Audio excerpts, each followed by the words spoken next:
बातचीत भी नहीं कर रहा। मेरे तो इसमें कागज़ रूपी नोट है, कोई एक लोहे रूपी सिक्के भी नहीं कि छनक हुई हो और आवाज़ आई हो। तो शोर किस बात का गुरुजी कह रहे हैं। तो वो आगे से गुरुजी समझाते हैं कि ये दिखावे का शोर, ये अहंकार का शोर, कि मन में तो भाव ये था कि सेवा भाव से नहीं, समर्पित भाव से वो एक धन समर्पित नहीं किया जा रहा था। पर ये दिखाने वाले कि मेरे साथ जो सेवा करते थे वो वहीं के वहीं रह गए हैं। मैंने संसार में कितनी उपलब्धि ले ली है, एक मेरी एक महिमा हो गई है, मैं कोई इम्पोर्टेंस रखता हूँ इस दुनिया में, मुझे पहचानने वाले बहुत हो गए हैं। तो ऐसा भाव वो जब गुरु ने उस लिए ही पहचान लिया क्योंकि एक वो झलक गया मन का भाव। तो कैसे चाहे वो शोर रूप तो आवाज़ नहीं आई, पर फिर भी वो अहंकार का शोर, और ऐसे न जाने कितने ही शोर हम इंसान अपने अंदर पाल लेते हैं। हमें पता भी नहीं लगता अक्सर कि एक हमारा कोई व्यवहार ही किसी और को दिल को एक तड़पा रहा है, हमारा व्यवहार एक किसी और के लिए नुकसानदायक बन रहा है। बस इसी में लगे हुए हैं कि हमसे ज़्यादा तो बल किसी में नहीं है, हमसे ज़्यादा ही बुद्धि तो किसी में नहीं है। हम जितने श्रेष्ठ हैं उतने तो और कोई एक इंसान भी हमारे मुकाबले का नहीं है।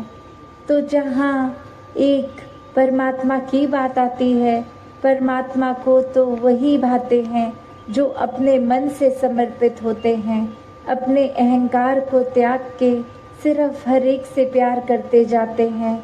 और वही इंसान ये जानते हुए भी कि परमात्मा को एक प्यार के साथ ये नाते में रहना है, इस प्यार के रिश्ते को परमात्मा स्वीकार करता है, फिर भी हर पल लगता है किस प्रकार अपनी ही अहमियत बनाई जाए, खुद को एक अहंकार से चूर।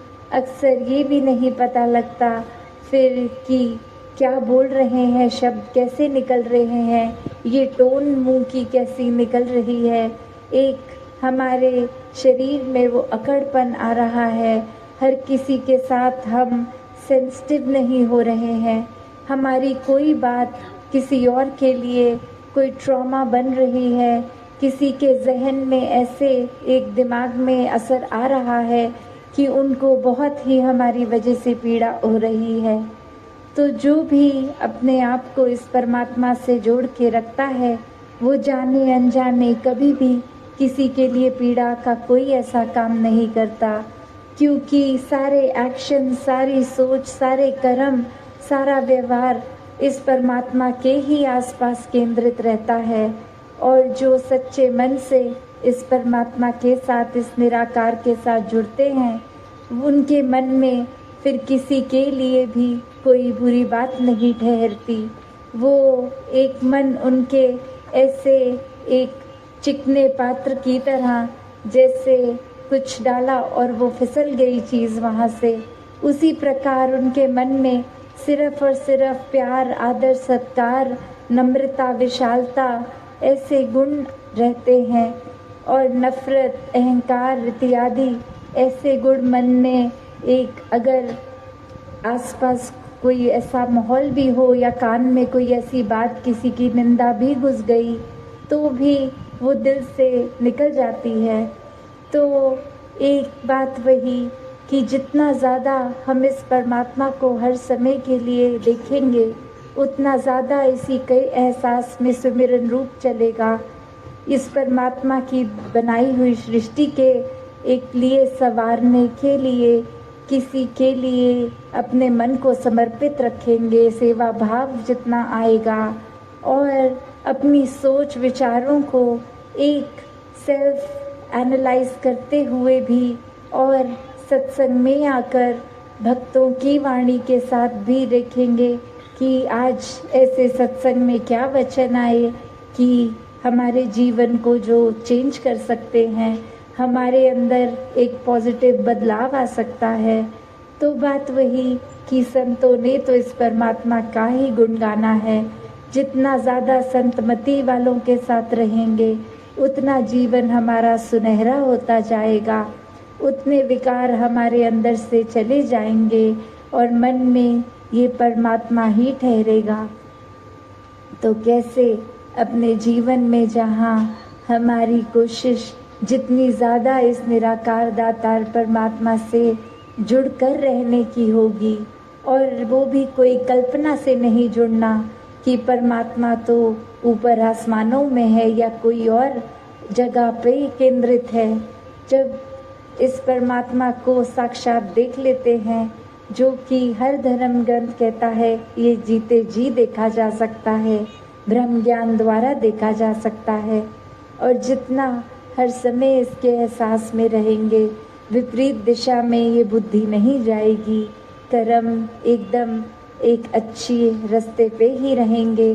जितना ज़्यादा हम इस रूहान परमात्मा से जुड़ेंगे उतना ज़्यादा ही वाकई ही एक असली इंसान बनेंगे। तो ऐसा ही जीवन हर एक ने अपनाना है, ऐसा ही जीवन जीने के लिए इस संसार में आए हैं। एक रूप भी संसार का भक्तों के लिए हमेशा एक परोपकारी हृदय वाले होते हैं भक्त, तो वो निखार की ओर ही जाता है। फिर एक इस जीवन में आए हैं, जिस तरह धरती उस समय थी, तो पूरी कोशिश होती है कि अपने जीवन द्वारा, एक सेवा द्वारा फिर इस धरती को जब छोड़कर जाएं तो जब आए थे उससे ज़्यादा सुंदर छोड़ के जाएं, कर्मों द्वारा, व्यवहार द्वारा भी। बाकी एक पूरी एक एनवायरनमेंट के लिए भी, फिर वो चाहे स्वच्छता की बात होती है, वो चाहे फिर एक जल हो या पर्यावरण के लिए वृक्ष इत्यादि लगाने, इंसानों में ये रक्त का दान देकर ऐसे अनगिनत सेवा रूप किसी के लिए जो बिना किसी स्वार्थ के की जाए, सेल्फलेस सर्विस की बात, तो ऐसा ही जीवन फिर संतों का बनता है। वो आध्यात्मिक रूप से भी जहाँ इस परमात्मा से जुड़ते हैं, वहीं एक सामाजिक भी दृष्टि स्वयं ही बन जाती है। जितना प्यार इस परमात्मा से, उतना ही प्यार फिर इस परमात्मा की बनाई हर चीज़ से हो जाता है। ऐसा जीवन ही एक मुबारक पात्र जीवन है। हर एक का ऐसा ही जीवन बनता चला जाए। सत संगत जी, धन निरंकार।